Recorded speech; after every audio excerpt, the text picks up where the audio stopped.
সম্পদের মতো। উলামায়ে কেরামের কাছ থেকে মানুষ দিন শিক্ষা করবে, সেই অনুযায়ী আমল করবে, এটাই হলো মেইন উদ্দেশ্য। ছোট ছোট কয়েকটা কথা। নামাজ আদায় করেছি মাগরিবের নামাজ। মাগরিবের নামাজ হলো রাত্র প্রবেশের সর্বপ্রথম সময়। ফজরের নামাজ হলো দিন আগমনের সর্বপ্রথম সময়। ফজরের নামাজ আর মাগরিবের নামাজের পরে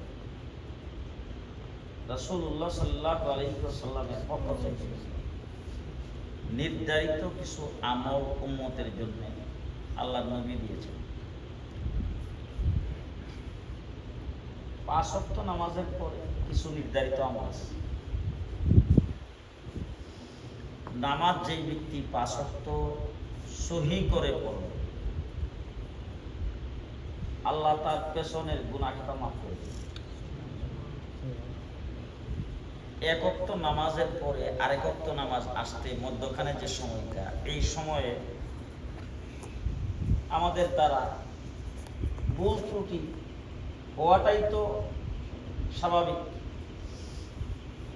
এই ভুল ত্রুটিগুলি আল্লাহ পাক 1 ওয়াক্ত নামাজ পড়ে গেলে আরেক ওয়াক্ত নামাজের মধ্যখানে যে ভুল ত্রুটি হয়, এটা আল্লাহ পাক ওই ওয়াক্তের নামাজের দ্বারা মাফ করে দেন। কারণ নামাজের ভিতরে প্রত্যেকটা জায়গায় আল্লাহর কাছে ক্ষমা চাওয়া, আল্লাহর প্রশংসা করা, এই তো দুইটা জিনিসই সবচাইতে বেশি। 2 সেজদার মধ্যখানে বসবেন, বসার পরে বলবেন আল্লাহুম্মা গফিরলি ওয়ারহামনি ওয়াহদিনি, আল্লাহুম্মা গফিরলি, আল্লাহ তুমি আমাকে মাফ করে দাও। নামাজের সালাম ফিরাইবার আগে একটা পরিপূর্ণ দোয়া পড়বেন, আল্লাহুম্মা ইন্নী যালামতু নাফসি যুলমান কাসীরা, আল্লাহ আমার জীবনে আমি আমার নফসের উপরে সীমাহীন জুলুম করেছি। ওয়ালা ইয়াগফিরুজ যুনুবা, আমি যেই গুনাহ করছি এই গুনাহ তুমি ছাড়া কেউ মাফ করার নাই। এই জন্য বান্দা 5 ওয়াক্ত নামাজের পরে আল্লাহর কাছে যেহেতু ক্ষমা চায়, আল্লাহ তার বান্দাকে, নামাজ যেই ব্যক্তি 5 ওয়াক্ত পড়বে তাকে আল্লাহ ক্ষমা করবে। 5 ওয়াক্ত নামাজের পরে কিছু মামুলাত আছে, ছোট ছোট মামুলাত। নামাজের সালাম ফিরাইবার সাথে সাথে পড়বেন আস্তাগফিরুল্লাহ আস্তাগফিরুল্লাহ আস্তাগফিরুল্লাহ। কয়বার? 3 বার। এই 3 বার আস্তাগফিরুল্লাহ যে ব্যক্তি পড়বে, আল্লাহ তার গুনাহ খাতা মাফ করে দেবে। কেন পড়বেন? আমি নামাজ পড়ে, ফজরের নামাজ পড়ে বাইরে হয়ে গেলাম, এখন জোহরের নামাজ পড়তে আসছি, মধ্যখানে আমার কত খাতা শুরু হয়ে গেছে। আমি রাস্তাঘাটে ঘোরাফেরা করছি, আমার চোখ আমি ঠিক মতন হেফাজত করতে পারি না। মানুষের সঙ্গে আমি কথাবার্তা বলছি, কথাবার্তা আমার রাসূলের তরিকা মতো বলতে পারি নাই। আপনাদের হয়তো নাও হইতে পারে, আমারটা আমি বলতেছি, আমার কিন্তু এরকমই হয়। আমার কাজে কর্মে আমার খাতা কসুর হয়ে যাইতে পারে, এরপরে আমি এসব নামাজে দাঁড়াইলাম, আমি আমারটা বলতেছি। আমি যত সহি শুদ্ধ করে নামাজ শিক্ষা করে থাকি না কেন, আল্লাহ পাকের শান অনুযায়ী, আল্লাহ যত বড় মহান, আল্লাহর সামনে যেইভাবে দাঁড়ানো দরকার। আমাদের দেশে দেখছি প্রেসিডেন্ট হাউসে যদি কোনো ব্যক্তি প্রেসিডেন্টের সঙ্গে সাক্ষাতের দরখাস্ত করার সময় পায়, অথবা প্রেসিডেন্ট কোনো কারণে যদি ডাকে, যেমন আমাদের দেশে অনেক সময় বিভিন্ন বিষয়ে সংলাপ হয়, প্রেসিডেন্টের সংলাপ হয়, আমাদেরকে সেখানে ডাকার পরে প্রথম একটা ওয়াইটিং রুমে নিয়ে বসায়া তারপরে মহামান্য প্রেসিডেন্টের সঙ্গে সাক্ষাৎ করতে আসে।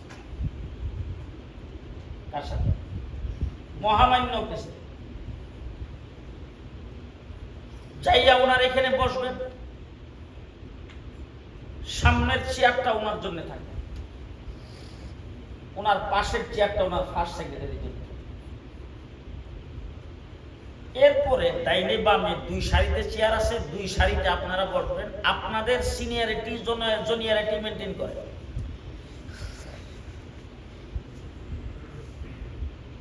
প্রেসিডেন্ট যখন বসবে, প্রেসিডেন্টের দিকে আপনারা রুজু হয়ে থাকবেন, লক্ষ্য প্রেসিডেন্টের দিকে থাকবেন, অন্য কোনো দিকে ফিরে বসা যাবে না। যাই হোক, এমন ভাবে প্রেসিডেন্ট যেহেতু একজন মহান ব্যক্তি, দেশের সর্বোচ্চ মর্যাদাশালী, ওনার কাছে যাইয়া কিভাবে বসতে হবে, কিভাবে কথা বলতে হবে, যাইয়া বসবেন। ওখানে বসার পরে তখন ওই প্রেসিডেন্ট যখন আসতেছে, দরজার বাহিরে থাকতে, বন্ধুগণ, সম্মানিত প্রেসিডেন্ট, জুড়ে আওয়াজ করে একজন বলবে, বলার সাথে সাথে দাঁড়িয়ে যেতে হবে আদবের।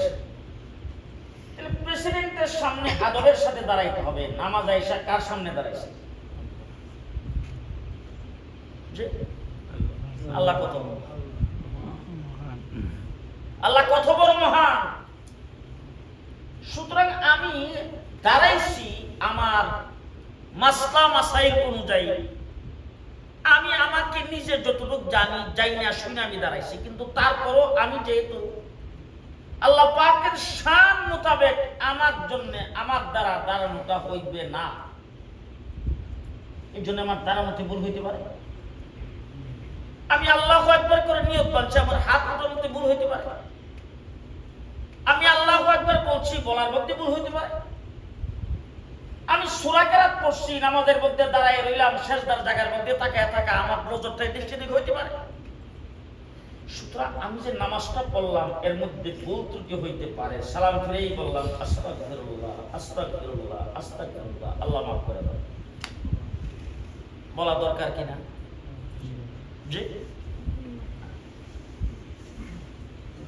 আল্লাহ যেন দুনিয়াতে ভালোভাবে আমাদেরকে চালায়, সুখে শান্তিতে যেন লাভ রাখে, এটা আমরা সবাই চাই কিনা? আল্লাহুম্মা আনতাস সালাম ওয়া মিনকাস সালাম। শান্তি দেওয়ার মালিক কে? সুখ দেওয়ার মালিক কে? কোটি কোটি মিলিয়ন ডলারের মালিক শান্তি নেই। এমন লোক আপনাদের দেশে নাই, আমার বাংলাদেশে কথা বলছি। কোটি কোটি টাকা পয়সার মালিক, কিন্তু শান্তি নেই। এমন লোক সমাজে নাই। টাকা হইলেই শান্তি আছে এরকম বলে? জি, টাকা হইলেই শান্তি আছে? কোটি কোটি টাকার মালিক, বাংলাদেশের শ্রেষ্ঠ ধনী হয়েছে করোনা।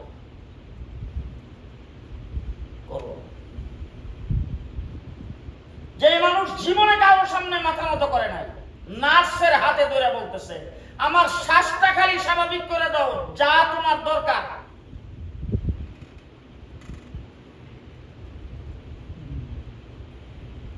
কোটি কোটি টাকা, শান্তি দেওয়ার মালিক কে? আল্লাহ। সুতরাং আপনি গাছতলায় থাকেও শান্তি থাকতে পারেন যদি আল্লাহ আপনাকে শান্তি দেয়। ঠিক আছে, জন্য আল্লাহুম্মা আনতাস সালাম ওয়া মিনকাস সালাম ওয়া ইলাইকা ইয়ারজিউস সালাম। আল্লাহ যেন শান্তিতে রাখেন। 5 ওয়াক্ত নামাজের পরে, মাগরিবের নামাজের পরে আল্লাহুম্মা আজিরনি মিনান নার, আল্লাহুম্মা আজিরনি মিনান নার কয়বার? কয়বার? আমরা সবাই পড়ি তো। লাভটা কি? লাভ হইল মাগরিবের নামাজ যে পড়লাম, ফজর পর্যন্ত যে রাতটা, এই রাত্রে আমার মরণ হওয়ার সম্ভাবনা নাই তো? কেন? আমি তো সুস্থ। সুস্থ মানুষ মরে?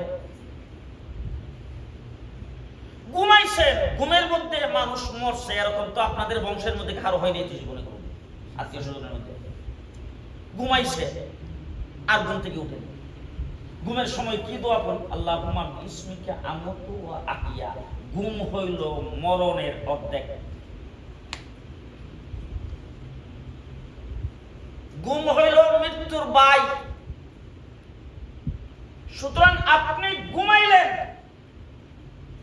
আপনার শরীরের যাবতীয় সবকিছু চলে গেল, রূহটা যদি আল্লাহ ফিরিয়ে দেয় তাহলে ডাকবেন আল্লাহুম্মা বিসমিকা আমুতু ওয়া আহিয়া। আল্লাহ তোমার নামে মরতেছি, তুমি যদি আবার জাগাও তাইলে জাগাও। মাগরিবের নামাজের পরে আপনি 7 বার বলেন আল্লাহুম্মা আজরিনি মিনান নার, যদি এই রাত্রের ভিতরে আপনি যদি মারা যান আল্লাহ আপনাকে জান্নাতে দিবেন। খুব কঠিন আমল তো, কি বলে? 7 বার পড়তে তো অন্তত $770 খরচ। কথা কর, কত? $14, $7, পেটে খিদা লাগবে একটু বেশি, শরীর স্বাস্থ্য তো কিছুটা খাইলে হবে, কিচ্ছু নাই, মুফতে কত বড় সওয়াব হাসিল করলেন, রাত্রের ভিতরে মারা গেলে আল্লাহর রাসূল বলছে জান্নাত।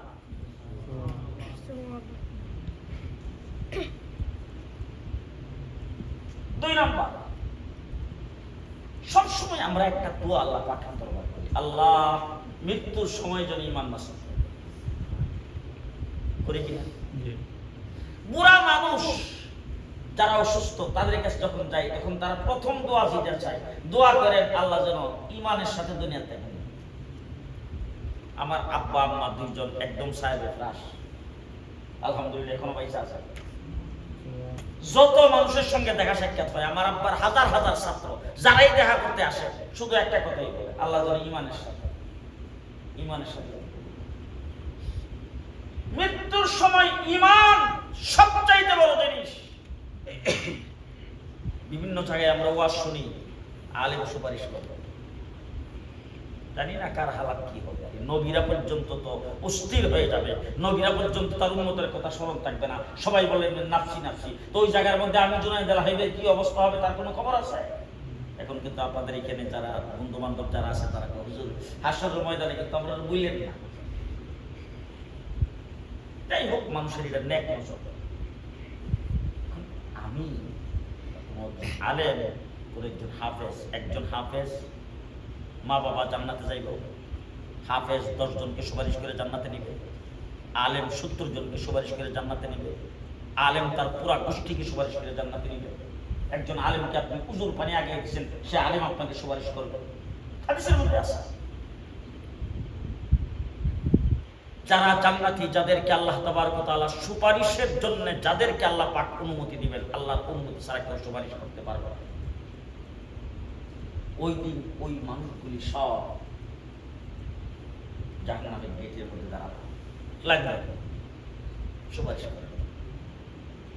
একজন মানুষ, হাদিসের মধ্যে আছে, একজন আলেমকে দেখবে, দেখা তারপর সালাম দিয়ে বলবে, হুজুর গরম আলী আমার শুনছে? বলে না শুনি। আহা হুজুর, আপনার তো আমরা ছাত্র কি গেছিলেন, যে ওয়াজ করতে গেছিলেন, রাস্তার মধ্যে গাড়ি থামাইছিলেন, রাস্তার কিনারে মসজিদে নামাজ পড়ার জন্য, টিউবওয়েল চাইপা সেখানে পানি উঠাইতে হয়, আপনি তখন বুড়া মানুষ, চাইপা পানিটা উঠাইবার জন্য আপনার খুব কষ্ট হইতেছিল, আমি দৌড়ে যাই টিউবওয়েলটা চাইপা পানি উঠাই আপনার 1 ঘন্টা পানি দিয়েছিলাম উজু করবার লাগে। ও আচ্ছা, তুমি যে ওই ছাত্রকের রাস্তায় যা মানে পানি দিয়েছিল উজু করবার লাগে, তুমি এই করো মানি? বলে জি। এখন বাবা বাবা হুজুর আমি তো এখন আটকে গেছি, হুজুর আটকে গেছি, হুজুর আপনি যদি একটু সুপারিশ করতেন। ওই আলেম তাকে হাত ধরে আল্লাহ পাকের দরবারে বলবেন, আল্লাহ এই লোকটা আমাকে হুজুর খানে আগে দিয়েছিল, আল্লাহ তুমি তার এই উসিলায় মাফ করে তাকে আমার সাথে জান্নাতে দিয়ে দাও, আল্লাহ পাকের মাফ করে। এইভাবে আল্লাহ তাবারক ওয়া তাআলা বান্দাকে জান্নাতে নেওয়ার জন্য আল্লাহ পাক উসিলা তালাশ করবেন। আল্লাহ তাবারক ওয়া তাআলা আল্লাহর বান্দাকে বলবেন, দেখো তোমার কোন সুপারিশকারী, কোন আপনজন পাও কিনা। তোমার বুদ্ধির পাল্লা ভারী হয়ে গেছে, তোমার নেকির পাল্লা ভারী হওয়ার জন্য এতটুক নেক তোমার লাগবে, দেখো কাউকে পাও কিনা। আল্লাহ তাবারক ওয়া তাআলা জিজ্ঞেস করবেন, কোন আলেমের সাথে তোমার সম্পর্ক ছিল কিনা। এই ওয়াজ আমরা অনেক সময় শুনি, কিন্তু একটা কথা, আসল কথা জেনে রেখেন। সে আসল কথাটা হইল, আমি যদি ঈমান নিয়ে দুনিয়া থেকে যাইতে পারি তাইলে আমার জন্য সুপারিশ। বুঝেন নাই? যে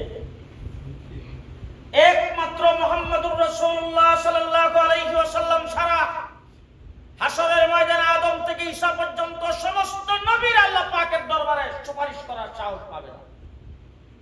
সমস্ত উম্মত, সমস্ত পৃথিবীর মানুষ মিলে হযরত আদম আলাইহিস সালামের কাছে যাবে, হযরত ঈসা আলাইহিস সালামের কাছে যাবে, 1,24,000 পয়গম্বরদের কাছে যাবে, যায় বলবেন আল্লাহর দরবারে সুপারিশ না, শুধু আল্লাহ যেন হাসরের ময়দানে বিচার কাজটা শুরু কইরা, কারণ হাসরের ময়দানে এত কষ্ট হইতেছে, এই কষ্টে আর সহ্য হইতেছে না। আল্লাহ পাক যদি বিচার করে আমরা জাহান্নামে গেলে জাহান্নামে দিয়া দোক, নাহলে জান্নাতে গেলে জান্নাতে দিয়া দোক, দুইটা একটা আল্লাহ করে ফেলা। এইটুক সুপারিশের জন্য আদম থেকে ঈসা পর্যন্ত নবীদের কাছে যাবে, কোন নবী আল্লাহ পাকের দরবারে সুপারিশ করার সাহস পাবে না। সবাই বলবে আমাদের পক্ষে সম্ভব। মুহাম্মদুর রাসূলুল্লাহ সাল্লাল্লাহু আলাইহি ওয়াসাল্লাম একমাত্র নবী যিনি আল্লাহ পাকের দরবারে সুপারিশ করার জন্য দাঁড়ান। একমাত্র নবী মুহাম্মদুর রাসূলুল্লাহ সাল্লাল্লাহু আলাইহি ওয়াসাল্লাম নিজের কথা ভাববেন না, চিন্তা করবেন না। মুহাম্মদুর রাসূলুল্লাহ সাল্লাল্লাহু আলাইহি ওয়াসাল্লাম একমাত্র নবী যিনি শুধু বলবেন আমার উম্মত, আমার উম্মত, আমার উম্মত। সমস্ত নবীরা পর্যন্ত ভীত সন্ত্রস্ত। ওই সময় মুহাম্মদুর রাসূলুল্লাহ সাল্লাল্লাহু আলাইহি ওয়াসাল্লাম হাসরের ময়দানে উঠে দেখবেন হাসরের মাঠটা পুরোটা খালি। দেখা মাত্র হুজুর সাল্লাল্লাহু আলাইহি ওয়াসাল্লাম চিৎকার করে জিবরাইল আমিনকে বলবেন, জিবরাইল আমার উম্মত কই? আমার উম্মত কি আমি হাসরের ময়দানে আসার আগে কি তারা জাহান্নামে চলে গেল নাকি? জিবরাইল আমিন বলবে, হুজুর আপনাকে ছাড়া আর কাউকে এখনো মাটির নিচ থেকে উঠানো হয় নাই, একমাত্র হাসরের ময়দানে আপনিই উঠছেন। সেই নবী মুহাম্মদুর রাসূলুল্লাহ সাল্লাল্লাহু আলাইহি ওয়াসাল্লাম সুপারিশ করবেন। আমরা যারা এইখানে আছি আমরাও তো নবীর সুপারিশ চাই কিনা? চাই তো। আমরা নবীর সুপারিশ চাই। যদি কোন একটা সুন্নতের উপর আমলের দ্বারা আল্লাহর নবী যদি খুশি হয়, রাসূল যদি সুপারিশ করেন, হুজুর আকরাম সাল্লাল্লাহু আলাইহি ওয়াসাল্লাম সুপারিশ করবেন, তুই আমার উপর দুরূদ শরীফ পড়ছিলে, তোর দুরূদের আমলগুলি ফেরেশতারা আমার কাছে জমা করে রাখছে, এই আমলগুলি তোর নেকির পাল্লায় দিয়ে দিলাম, যাও জান্নাতে চলে যাও। আমরা সবাই হুজুরের সুপারিশ চাই তো। একটা হুজুরের সুপারিশ যে চাই, হুজুর কি আমরা নানা লাগবে? আপনারা এখানে যারা আছেন তারা কি হুজুরের খালাতো ভাই না? বাতি যায় কোনো ব্লাড কানেকশন আছে? সম্পর্ক আছে? আচ্ছা, আপনাদের কোনো ব্লাড কানেকশন নেই। আপনারা কি আরবে জন্ম হয়েছেন? সৌদি আরব? কই জন্ম হয়েছে? বাংলাদেশ? থাকেন কই? বাংলাদেশও জন্ম হইয়া বাংলা ভাষায় কথা কইয়া থাকেন আজকে এখন আমেরিকা। আরবেও জন্মগ্রহণ করেন নাই। আরবের মানুষগুলির সাথে আপনাদের চেহারার মিল আছে? ডকসুরতের মিল আছে? কতদিন পরে জন্ম হয়েছে? 1450 বছর পরে। তাহলে রাসূল সাল্লাল্লাহু আলাইহি ওয়াসাল্লাম কোনদিন কি নাস্তা খাওয়াবার সুযোগ পাইছে? খানা খাওয়াইবার, উযু করাইবার, গোসল করাইবার? এবার আসেন দেখি রাসূল সাল্লাল্লাহু আলাইহি ওয়াসাল্লামের আপন চাচা, বাপের আপন ভাই, নাম আবু তালেব, জীবনে কতবার রাসূলকে চুমু খাইছে তার কোনো হিসাব নাই। রাসূলকে জীবনে কতবার গোসল করাইছে তার কোনো হিসাব নাই। মুহাম্মদুর রাসূলুল্লাহ সাল্লাল্লাহু আলাইহি ওয়াসাল্লামকে কতবার খানা খাওয়াইছে তার কোনো হিসাব নাই। রাসূলকে ঘুম পাড়াইছে হুজুরের মাথার মধ্যে, পিঠের মধ্যে মরায়া। হুজুর আকরাম সাল্লাল্লাহু আলাইহি ওয়াসাল্লামকে আঙ্গুলে ধরে ধরে হাঁটাইছে। আবু তালেব, এবার আপনারা বলেন তো দেখি, আবু তালেবকে রাসূল জান্নাতে নিয়ে যাবে তো? একটু আগে কইলেন বলে আমরা রাসূলের সুপারিশ চাই, হুজুর আমাদেরকে সুপারিশ করতে। আপনি 1400 বছর পরে আমেরিকাতে বসবাস করে আপনি সুপারিশ চান, আর হুজুরে লালন পালন করছে, আদর করছে, স্নেহ করছে, চুমা খাইছে, আপন চাচারে সুপারিশ না করে হুজুর আপনাদেরই করবো? কি কারণ বলেন? কথা শেষ, কথা শেষ। একটু প্লে বাড়ি যান, বেশি কথা বললে মন রাখতে পারবে। কেন? কি কারণ? কারণ হলো একটাই, ঈমান নাই। কি নাই? হুজুরকে লালন পালন করছে, ঈমান নাই। হুজুরকে আদর করছে, ঈমান নাই। হুজুরকে চুমু খাইছে, ঈমান নাই। তাইলে রাসূল সাল্লাল্লাহু আলাইহি ওয়াসাল্লামকে এত আদর করার পরে আপনি একটা সুন্নতের উপর আমল কইরা আপনি সুপারিশ চান, আপনি রাসূলের উপর ঈমান আনেন না, আপনি সুপারিশ চান, আপনি রাসূলের উম্মতের দাবি কইরা আপনি সুপারিশ চান, আপনি রাসূলের উপর দুরূদ পড়া আপনি সুপারিশ চান, আপনি মাথার চুল সুন্নতি রাখা আপনি সুপারিশ চান, আপনি আলেম ওলামায়ে কেরামকে মহব্বত কইরা রাসূলের সুপারিশ চান, তাইলে রাসূলকে নিজে লালন পালন করছে, তারপরে সে সুপারিশ পাবে না। তার কারণ হলো তার ঈমান নাই। কি নাই? কি নাই? ঈমান নাই। 2 নম্বর হইল হুজুর আকরাম সাল্লাল্লাহু আলাইহি ওয়াসাল্লামের সঙ্গে ব্লাড কানেকশন আছে না নাই? চাচা, ব্লাড কানেকশন আছে, আত্মীয়তার কানেকশন আছে না নাই? বংশের কানেকশন আছে না নাই? আছে না নাই? আছে, কিন্তু উম্মতের কানেকশন নাই। কি নাই? কি নাই? উম্মতের কানেকশন নাই। আপন চাচারে রাসূল বলছে আমার উম্মত না, আর কালো বেলালকে রাসূল বলছে উম্মত। যাকে রাসূল উম্মত বলছে তার ঠিকানা জান্নাত। আর যাকে রাসূল আপন চাচাকে উম্মত বলে নাই তার ঠিকানা জাহান্নাম। এই জন্য আপনাদেরকে আমি বুঝাইতে পারতেছি কিনা জানি না, ঈমান কত বড় দৌলত। আপনার ঈমান থাকলে মাদ্রাসায় দান করেছেন, সেই দানের সওয়াব আপনি পাবেন। আপনার ঈমান থাকলে মাদ্রাসার ছাত্রদেরকে মহব্বত করছেন, তার সওয়াব আপনি পাবেন। আপনার ঈমান থাকলে আলেম আপনাকে সুপারিশ করবে। আপনার ঈমান থাকলে ছোট বাচ্চা ইন্তেকাল করছে আপনাকে সুপারিশ করবে। আপনার ঈমান থাকলে হাফেজে কোরআন আপনাকে সুপারিশ করবে। আপনার ঈমান থাকলে আপনার বংশের কোনো ব্যক্তি যদি নাবালেগ অবস্থায় মারা যায় সেই ব্যক্তি আপনাকে সুপারিশ করবে। আর ঈমান যদি না থাকে, ঈমান যদি না থাকে, হাদিসে পাকে রাসূল সাল্লাল্লাহু আলাইহি ওয়াসাল্লাম বলেছেন, ছোট ছোট বাচ্চা যারা ইন্তেকাল করবে, নাবালেগ বাচ্চা, আল্লাহ পাক হাশরের ময়দানে তাদেরকে বলবেন, তোমরা বিনা হিসাবে জান্নাতি, তোমরা সবাই জান্নাতে চলে যাও, তোমাদের কোনো হিসাব কিতাব নেই। কথা বুঝতেছেন তো?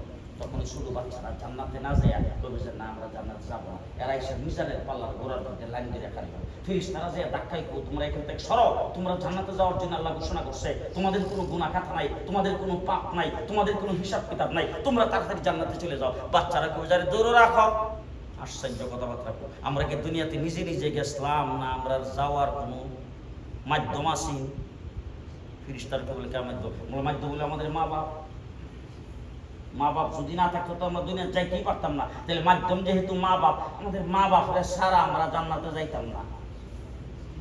ছোট বাচ্চা যে মিজানের পাল্লার গোড়ার মধ্যে দাঁড়ায় যাবে, তখন বাচ্চার বাবা আসবে, বাচ্চার মা আসবে, মিজানের পাল্লায় ওজন দেওয়া হবে। হাদিসে পাকে রাসূল সাল্লাল্লাহু আলাইহি ওয়াসাল্লাম বলেছেন, মিজানের পাল্লায় ওজন দেওয়ার পরে তখন বদির পাল্লা ভারী হয়ে যাবে, নেকির পাল্লা হালকা হয়ে যাবে। বাচ্চারা যায় সামনের দিক দিয়ে দাঁড়াবে, ফেরেশতারা তখন তাকে জাহান্নামে নেওয়ার জন্য মিজানের পাল্লার থেকে নামাই জাহান্নামের দিকে টান দিবে। বাচ্চা যায় সামনের দিক দেখা হয়ে বলবে যে যাইতে দিব না, তাড়াতাড়ি করে দাঁড়াও। তখন বাচ্চাদেরকে ফেরেশতারা যখন ধাক্কা দিবে, আল্লাহ রাব্বুল আলামিন ডাক দিয়ে কয়, এই দেখ, ছোট বাচ্চা যখন মায়ের পেট থেকে জন্মগ্রহণ করছিল, যখন বাবার কোষে জন্মগ্রহণ করছিল, এই বাচ্চাটা মা বাবারে অনেক জ্বালাইছে, অনেক জ্বালাইছে।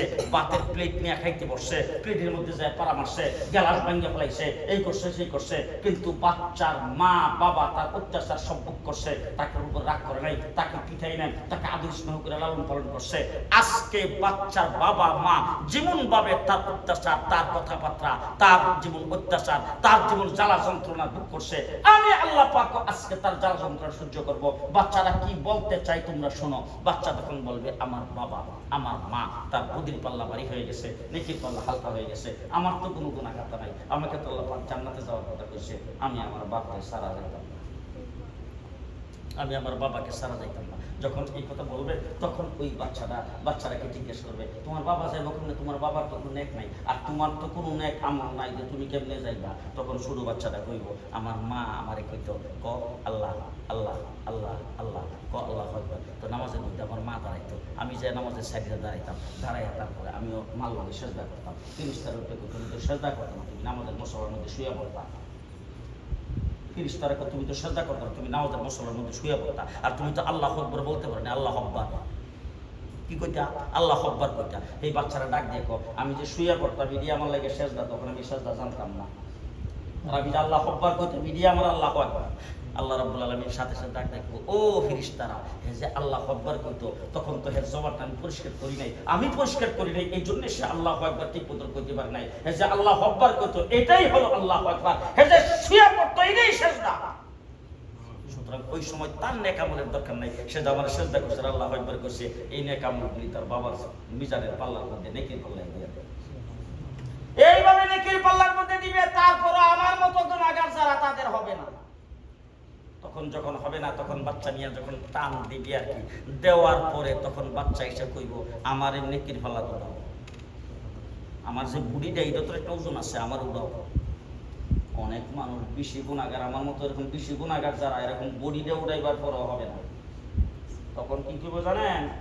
তখন বাচ্চা যায় সামনে দিয়ে দাঁড়ায়া মিজানের পাল্লায় যে অন্য আর কারো হিসাব করবো এই সুযোগই দিত না। বিচার মানি তাল গাছ আমার, বিচার মানি তাল গাছ আমার, আমার বাবাকে আমার সাথে জান্নাতে দিবা, দিলে আমি এখান থেকে সরবো, নাইলে সত্তাসি না। বলে আরে নেক আমল তো নাই, তোমার বুড়িরা পর্যন্ত উঠাইলাম, তারপরও তো নেকির পাল্লা ভারী হইল না, তোমার বাবার জান্নাতে দেই কেমনে? বলে যেমনে দেওয়ার না তো আমি জানি না, হয়তো আমারে আমার বাবার সাথে জাহান্নামে দিবা, আর না হইলে আমার মা রে বাপরে আমার সঙ্গে জান্নাতে দিবা,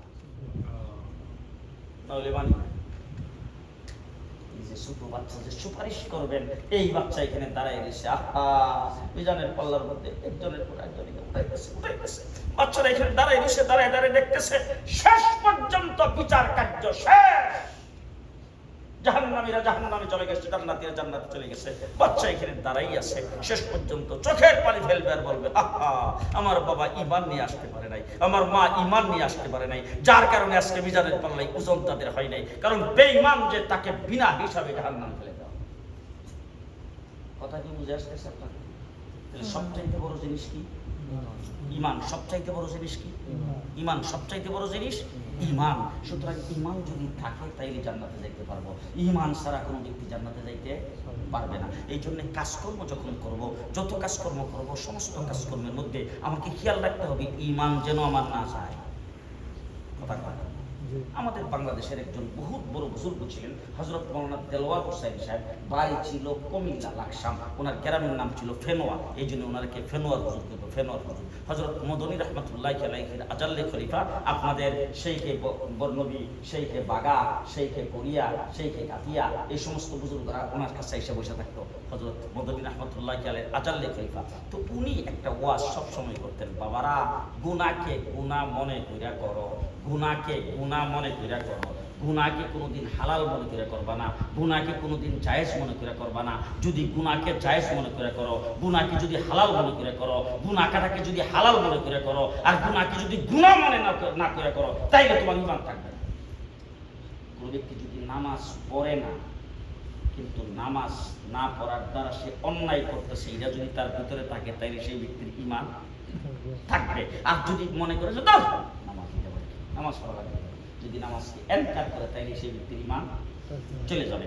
বেপরদা কোনো মহিলা যদি চলে, পর্দা করা ফরজ, আল্লাহ পাকের হুকুম, বেপরদা চলে, এই বেপরদারা চলার দ্বারা সে অন্যায় করতেছে, তার দ্বারা অন্যায় হইতেছে, গুনাহ হইতেছে, এই মনে করে যদি সে বেপরদায় চলে, তাইলে তার ঈমান থাকবে। আর যদি সে মনে করে দাও পর্দা করা এটা ফরজই না, পর্দা করলে কোনো গুনাহ হয় না, এরকম মনে করে যদি করে, তাহলে তার ঈমান থাকবে।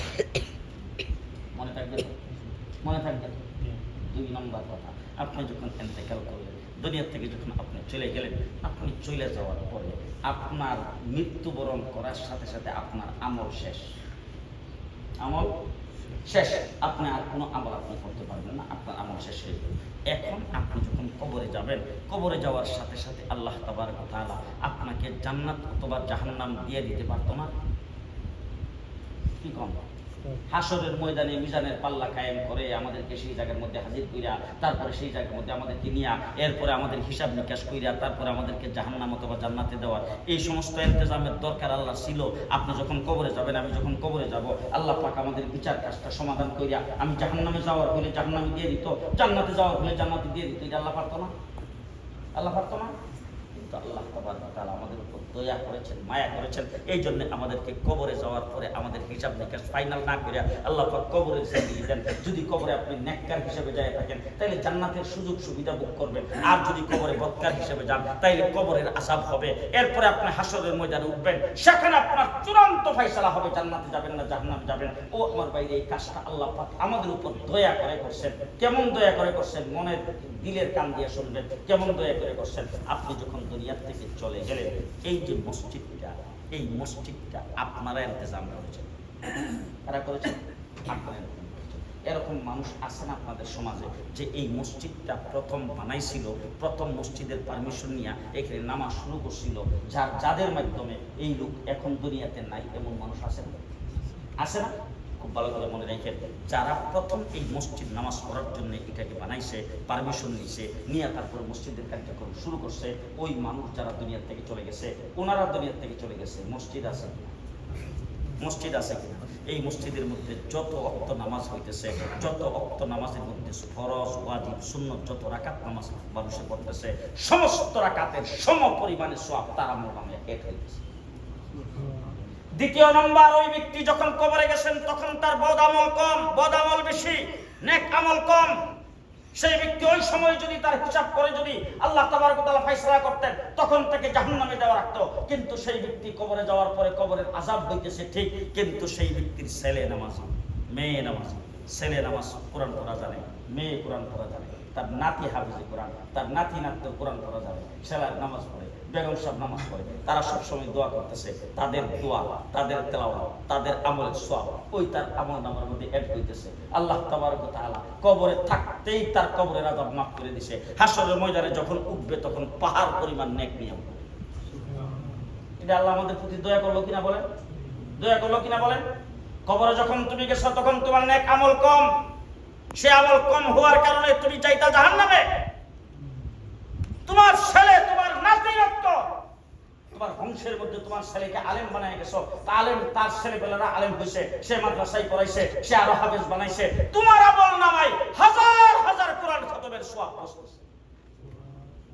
মাদ্রাসায় দান করে গেছিলাম, তোমার যদি ফায়সালা হয়ে যেত তখন তখন তো তুমি জাহান্নামে চলে যেতা। কিন্তু মাদ্রাসায় যে তুমি দান করে গেছো, মাদ্রাসার মধ্যে একটা ছাত্র টাকা পয়সা দিয়া ছাত্রটারে পড়াইবার ব্যবস্থা করে গেছো, মাদ্রাসার হেফজখানায় দান করছো, মাদ্রাসার কিতাব দিয়ে গেছো, তোমার ওই কিতাবটা মাদ্রাসায় পড়া হইতেছে, তোমার ওই হেফজখানার ছাত্ররা মাদ্রাসায় পড়ছে, পড়া সে হাফেজ হইছে, হাফেজ হয়ে তারপরে সে আবার যে ছাত্র পড়াইতেছে, তার মাধ্যমে আরো হাফেজ হইছে, বাইরে সনেকের পর এক কিয়ামত পর্যন্ত তোমার আমল নামায় নেক পৌঁছতেছে।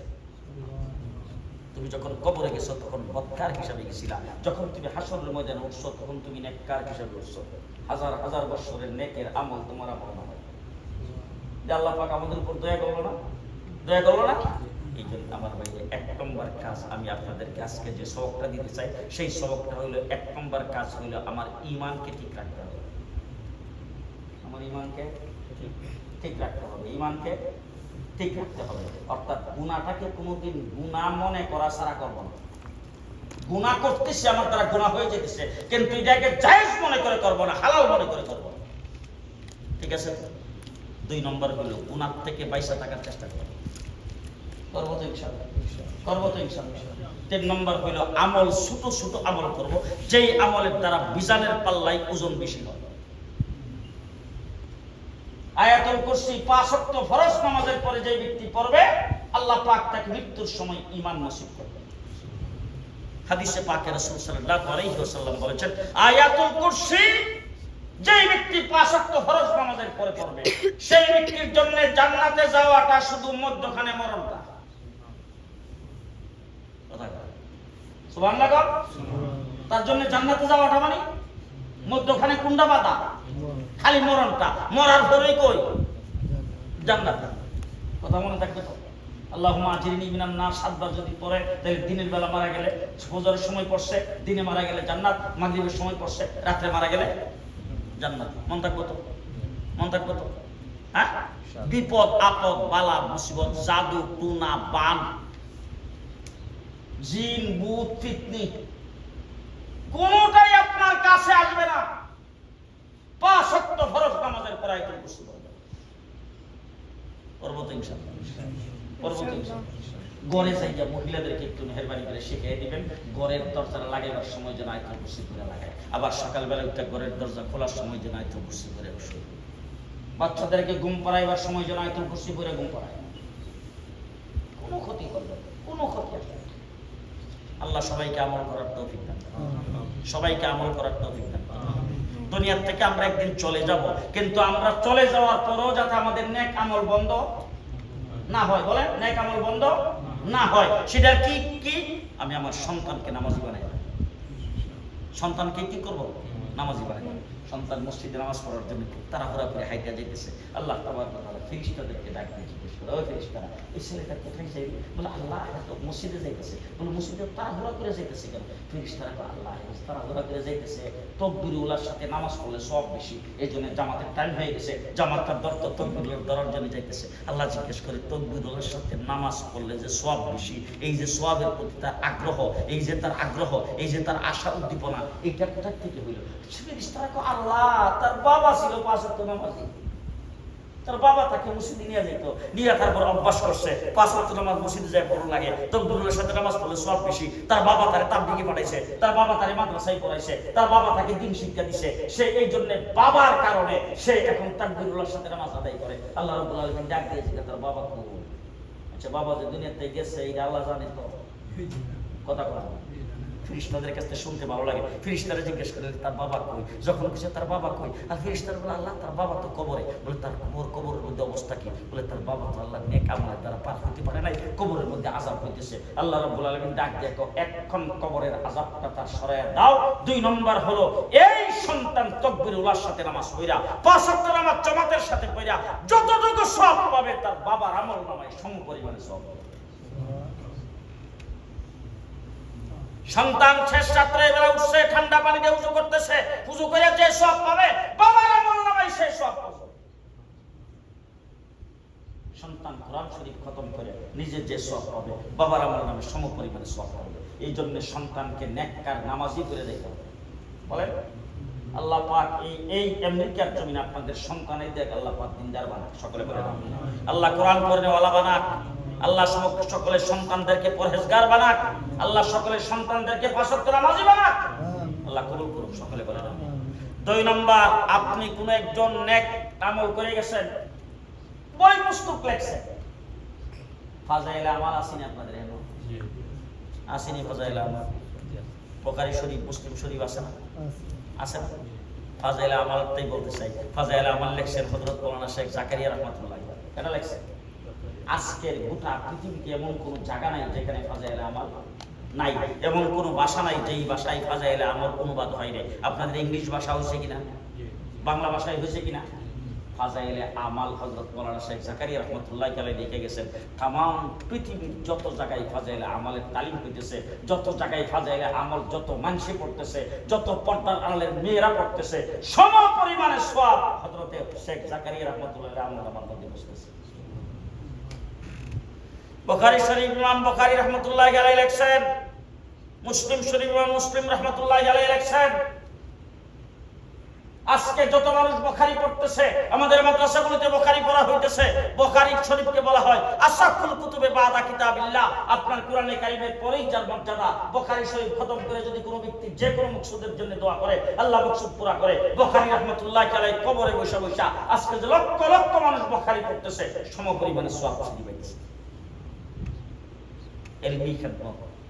2 নম্বর। 3 নম্বর, মসজিদ বানায় গেছে, মাদ্রাসা বানায় গেছে, মসজিদ চলতে থাকবে। মান বানা লিল্লাহি মাসজিদান বানাল্লাহু লাহু বাইতান ফিল জান্নাহ। কোন ব্যক্তি যদি মসজিদ বানায় আল্লাহ পাক তার জন্য জান্নাতে এলাকা বানায়। মাদ্রাসা বানায় গেছেন, সেই মাদ্রাসার মধ্যে তালিম হইতেছে, ছোট ছোট বাচ্চারা সেখানে আলিফ বা তাসা পড়তেছে, আলিফ লাম মিম জালিকাল কিতাব পড়তেছে, কোরআন শরীফ নাজারা পড়তেছে, কোরআন শরীফ হিফজ পড়তেছে, ছোট বাচ্চারা ওই মাদ্রাসার মধ্যে পড়তেছে। আপনি সেখানে সামান্যতম কিছু দান করছেন, কিন্তু হাসরের ময়দানে যায় দেখবেন আপনার আমলনামার মধ্যে হাজার হাজার কোরআন শরীফ খতমের সওয়াব। আপনি যাই দেখবেন হাজার হাজার মিশকাত শরীফ পড়েন না, আপনি মিশকাত শরীফের সওয়াব, বুখারী শরীফ খতমের সওয়াব। জিজ্ঞেস করবেন আমি তো কোনোদিন পড়ি নাই, আমি তো এত খতম করি নাই, তাহলে আমার আমলনামায় এত খতম করতে গেল? বলে তুমি যে মাদ্রাসায় দান করছিলা, মাদ্রাসার ছাত্ররা যতবার খতম করছে সম পরিমাণে সওয়াব আমার আমলনামায় হয়েছে। আমার ভাইরা সব সময় নেক আমল বেশি বেশি করার ফিকির ভিতরে থাকতে হবে, ঠিক না বেটি? বলে আপনারা রাগ করতেছেন তো? রাগ করতেছেন না?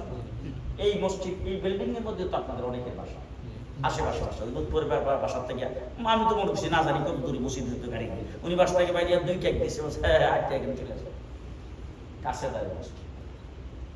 5 ওয়াক্ত নামাজ পুরুষ যারা তারা মসজিদে এসে পড়বেন, ছেলেদেরকে সাথে মসজিদে নিয়ে আসবেন। ছোট বাচ্চা যারা মসজিদে আসলে অন্যদের নামাজের ব্যাঘাত হবে তাদেরকে সারা। আল্লাহ রাসূল সাল্লাল্লাহু আলাইহি ওয়াসাল্লাম বলেছেন 7 বছর বয়স হইলে নামাজের আদেশ করো। কয় বছর? 7 বছর বয়স হইলে নামাজের আদেশ করো। 7 বছরের বাচ্চা যার ঘরে আছে, ছেলে সন্তান হইলে মসজিদে নিয়ে আসবে, আর যদি মেয়ে সন্তান হয় তাকে ঘরের মধ্যে নামাজ শেখাবে। মনে থাকবে তো? মাদেরকে বলে দিবেন ছোট বাচ্চা 3 বছরের হোক 4 বছরের হোক, মা যখন নামাজ পড়বে তখন বাচ্চাদের ওযু শিখাবে, ওযু শিখায় তারপরে বাচ্চাকেও নামাজের মুসল্লায় তার সাথে খাড়া করবে। জেনে রাখেন আপনি নামাজ পড়তেছেন, আপনার বাচ্চা যে আপনার সাথে যেইভাবে চেষ্টা করে সম পরিমাণ সওয়াব আপনার আমলনামায় লেখা হবে, তার নিকেত দরকার। আল্লাহ তাবারক ওয়া তাআলা আপনাদেরকে কবুল করুন। আমার এই কথাগুলির উপর আমল করার তৌফিক দান করুন।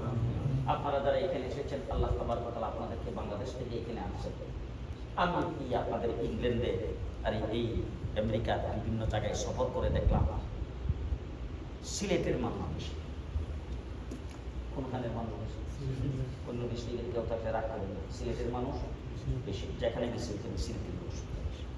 সিলেটের লোকজনকে ইউরোপ আমেরিকায় আল্লাহ পাক এইভাবে আমাকে, আমি জিনিসটা অনেক চিন্তা ভাবনা করে দেখলাম। আল্লাহ তাবারক ওয়া তাআলা সিলেটকে রাজা গৌর গোবিন্দের বিরুদ্ধে সেখানে আবাদ করছেন শাহজালালকে দিয়া।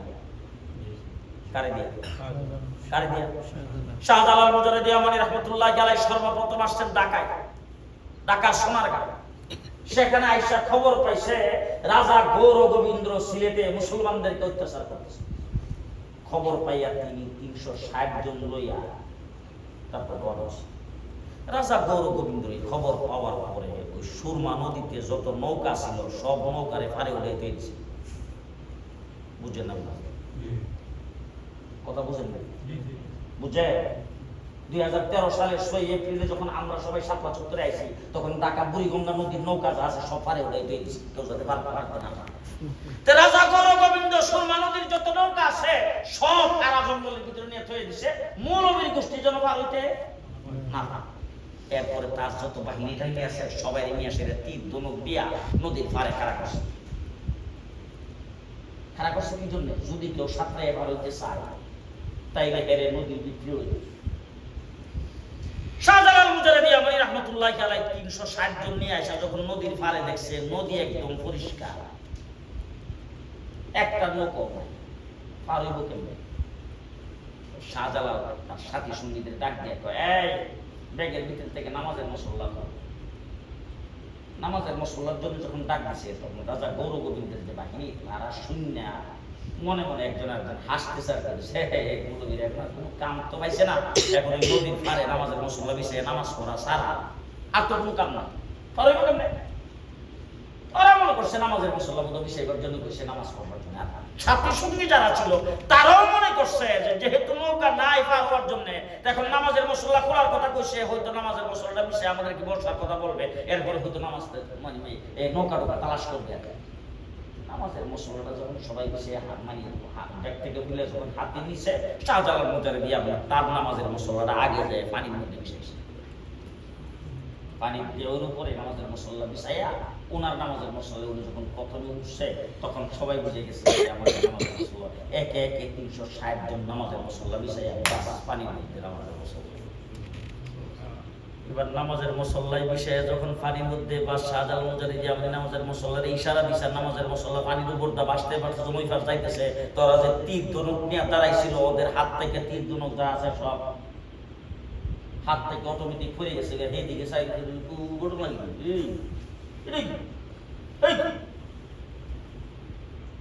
বাস বাসতে বাসতে এসে এই ঘরে লাগছে। যখন এই ফাড়াইয়া লাগছে, লাগা মাত্রই রাজা গৌর গোবিন্দ ডাক দিয়া তার সৈন্যবাহিনীদেরকে অস্ত্র সারে দিলে কেন, তাড়াতাড়ি অস্ত্র হাতে নে, খেলা এখনই শুরু। যেই কইছে খেলা এখনই শুরু, শাহজালাল মুজাহিদ আমানি রাহমাতুল্লাহি আলাইহি মুয়াজ্জিন ডাক দিয়ে খেলা শুরু করে দেয়। বুঝছেন না? জি, মুয়াজ্জিন ডাক দিয়ে খেলা শুরু করে দেয়। মুয়াজ্জিন বেনার খেলা কি? বাস মুয়াজ্জিন আল্লাহু আকবার আল্লাহু আকবার যেই আযান দিছে, রাজা গৌর গোবিন্দের দাস প্রসাদ চূর্ণ বিচূর্ণ হয়ে ভাঙতে শুরু করছে। রাজা গৌর গোবিন্দটা দিছে পেছনের দরজাটা ঢুক। কথা বুঝছেন আপনি? তো শাহজালাল মুজাহিদ আমানি রাহমাতুল্লাহি আলাইহি দিয়া আল্লাহ পাক রাজা গৌর গোবিন্দের বিরুদ্ধে সিলেটকে আবাদ করেছেন। সবচাইতে বেশি আলেম ওলামায়ে কেরাম সিলেটে, সবচাইতে বেশি আল্লাহর ওলি সিলেটের মাটির নিচে শুয়ে আছে, সবচাইতে বেশি আলেম ওলামায়ে কেরামের কদর হইল সিলেটে। এখনো সিলেটের অনেক জায়গা আছে যেই জায়গায় গেলে কোনো একটা মায়ালুকের চেহারা দেখা যায় না। আমি সিলেটের পুরো অঞ্চল ঘোরাফেরা করছি, এখন অনেক জায়গা আছে, অনেক জায়গা আছে যে স্কুলের মধ্যে ছাতি ব্যবহার করা বাধ্যতামূলক, এখন আছে। মেয়েরা স্কুলে যায় ছাতি মাথা বলে, এখন আছে। শাহজালাল মুজাহিদ আমানি রাহমাতুল্লাহি আলাইহি ওই জায়গা আবাদ করেছেন শাহজালালকে দিয়া। আল্লাহ পাক ওই মাটির লোকজনকে বলছে তোমরা যাও ইউরোপ আমেরিকা, ওই জায়গার মধ্যে তোমাদের দ্বারা আবাদ। আজকে আপনাদের এখানে খুব কম লন্ডনে যায়, ইংল্যান্ডের মধ্যে দেখছি পাড়ায় পাড়ায় মহল্লায় মহল্লায় শাহজালাল মসজিদ, শাহপরান মসজিদ। হযরত শাইখে কাতিয়া গেছে বার্মিংহামে মসজিদ করার জন্য, একজন মৌলানা ইখলাসুল্লাহ মাশাআল্লাহ নিয়ে গেছে, নিয়ে বলে হুজুর এই জায়গাটার মধ্যে মসজিদ করতাম। তুমি জায়গাটা খারাপ কো বাবা দেখতা হওয়াই জায়গায় জায়গায় তোমরা মসজিদ করি রাইছো নি শাহপরানের নামে আর শাহজালালের নামে, আল্লাহর নামে কোনো মসজিদ খোলাই না, মসজিদ করিলাম সুবহানাল্লাহ মসজিদ।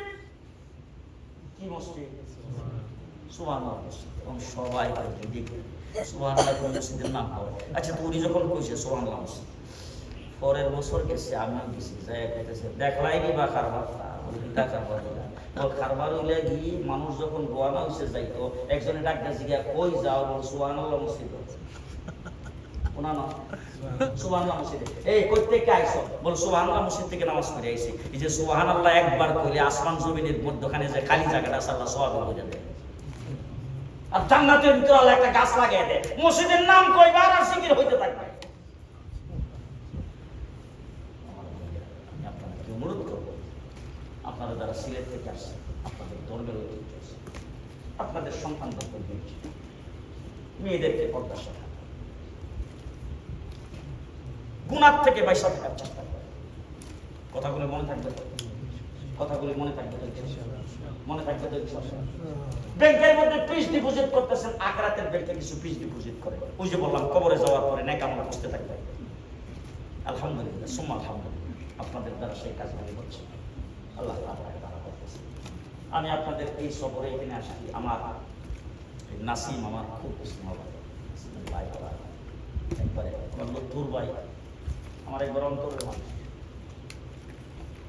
তারপরে নজরুল ভাই, ওনারা আমাকে মহব্বত করে। আমি যখন জেলে ছিলাম তখন আমি জেল থেকে বের হয়ে ওনাদের কথা শুনলাম, ওনারা বারবার আমার খবর রাখছে, আমার ফ্যামিলির খবর আমার মা কাছে। এই জন্য আপনাদের এই মহল্লা, এই মসজিদ, এই এলাকাটার প্রতি আমার অন্তরের একটা টান আছে। আমি আমেরিকাতে আসছি, আইসাই একদিন এসে তরুবের বাসন থেকে গেছি, নাসিমরে খবর দিয়েছে, বলে আমার এসে নিয়ে থেকে নাও, নাসিম যাই আনছে, আবার নিয়ে পৌঁছাই গেছি। আমি একদিন এসে এখানে তাই গেছি, আর আজকে আমি কালকে আমার ফ্লাইট, কালকে চলে যাবো আপনাদের কাছ থেকে শেষ বিদায়। আমি এখানে আসলে মনে হয় যে আমার নিজের মহল্লায় আছি, আপনাদের কাছ থেকে শেষ বিদায় চলে যাব। আমি বিভিন্ন সময় আপনাদের এখানে আসছি আমার মাদ্রাসার জন্য। আপনারা, আমি 19 মাস জেলে ছিলাম, আমার মাদ্রাসা একদম শেষ। আইসা আবার নতুন করে মাদ্রাসা শুরু করছি, আলহামদুলিল্লাহ। বর্তমানে এক মাদ্রাসায় 150 ছাত্র, আরেক মাদ্রাসায় 350 ছাত্র। পুরানটাতে দাওরায়ে হাদিস পর্যন্ত, আর নতুনটাতে মিশকাত শরীফ পর্যন্ত, আলহামদুলিল্লাহ আলহামদুলিল্লাহ। প্রায় 73 বিঘা জমি আমার খরিদ করা হয়েছে, আশেপাশে জমি আরো আছে, আপনাদের সহযোগিতা ইনশাআল্লাহ সেই জায়গাগুলো নেব, একটা দিনের মার্কাজ করতে চাই। বাংলাদেশে আলুর কেজি 60 টাকা, 1 কেজি চিনি 170 টাকা, গরুর গোশত 780 টাকা। আপনি যদি 350 লোকের বোর্ডিং এ পাকা হয়, তাহলে কত কেজি গোশত লাগে? এই জন্য মাদ্রাসার ছাত্র যারা ভর্তি হয়েছে তারা অধিকাংশ গরিব। 350 ছাত্রের মধ্যে 300 ছাত্র গরিব নিঃস্ব। মসজিদের মুয়াজ্জিনের ছেলে, মসজিদের ইমামের ছেলে, মাদ্রাসার শিক্ষকের ছেলে আমার সঙ্গে সম্পর্ক আছে, আইসা হুজুর আমার ছেলেরা আপনার কাছে দিয়ে গেল।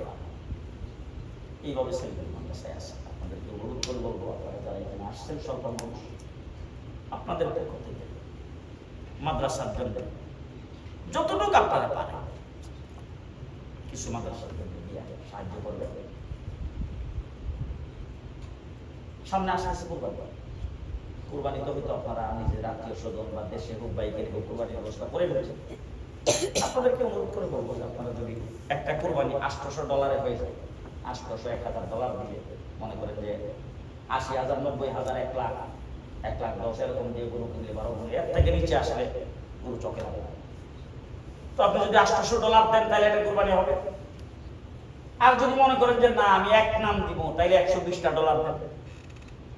আর যদি মনে করেন যে না একটা খাসি দিবেন, তাহলে $150 দেন। বাংলাদেশে 15-16 হাজার টাকার একটা খাসি কিনে কুরবানি দেওয়া যায়। আপনি যেই নাম দিবেন, আপনি নিজের মা বাবার নাম দেন, নিজের নাম দেন, আপনার কোনো সন্তানের নাম দেন, অথবা আপনি রাসূল সাল্লাল্লাহু আলাইহি ওয়াসাল্লামের নাম দেন, আপনার ওই নামে কোরবানি হবে, গোশতটা তালিবে ইলমরা টাকা। $400 যদি দেন তাইলে 1 বছরের খরচ একটা বাচ্চা, একটা গরিব এতিম ছাত্র 1 বছর খরচ। মাদ্রাসার মধ্যে বিল্ডিং এর কাজ করতেছে, আপনি যদি $400 দেন তাহলে 1 গাড়ি ইট 3000 ইটের ব্যবস্থা করেন। আপনি 50 বস্তা সিমেন্ট দিতে পারেন, 100 বস্তা সিমেন্ট দিতে পারেন, যার যতটুকু চলবে গেছে একটু মেহেরবানি করে আপনাদের পক্ষ থেকে দেওয়ার চেষ্টা করবেন। আল্লাহ আমার দত্তুর ভাই একটা কোরবানির টাকা দেবে, একটা গরুর টাকা দেবে, আল্লাহ করব সবাই বলি। এরকম ভাবে আপনারা যারা আছেন আপনারা এখানে $400 দিয়া $150 যদি দেন তাহলে 1 সেট কিতাবের ব্যবস্থা হবে। মেশকাত শরীফ, জালালাইন শরীফ, বুখারী শরীফ 1 সেট কিতাব, এরকম 2-3 সেট কিতাবের ব্যবস্থা। কিতাব তো সবসময় মাদ্রাসায় থাকে। রমজানের পরে ছাত্র ভর্তি